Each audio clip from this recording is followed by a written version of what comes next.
All right, gang. Now, today we're going to talk about using cut squid for bait.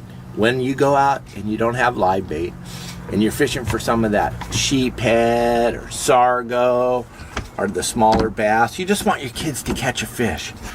You're going to want to take, here's your frozen squid. Yeah, so check this out. With all the sand bass in Southern California, we're going to use this chum.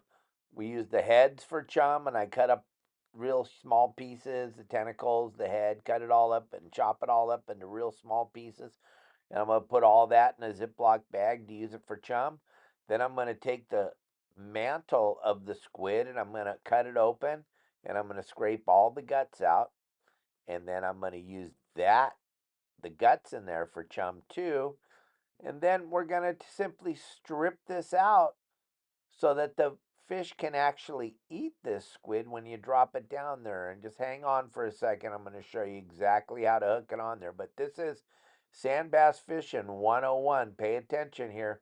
We're going to keep going here with exactly how to use this squid so that you can catch more sand bass when you're fishing in Southern California right now.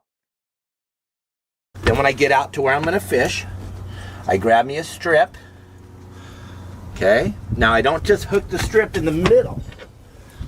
I hook it on the very edge, on the tip. I spin it around, and I hook it back through the hook. And you can use a small hook, big hook, any kind of hook, whatever hook you're using. But you're going to want to make sure that it's hanging down so it looks like a piece of spaghetti. Okay, that way the fish can slurp that right up. They can slurp it right into their mouth. It's not a big chunk on there. You ever seen a fish? Probably most of you that are watching this video haven't, but if you've ever seen a fish, you got to figure they got to get the bait in their mouth. And you guys fish with these giant chunks. We call that fishing with the square meal. They're not going to eat the square meal. First of all, they can't get it in their mouth. This is like a piece of spaghetti.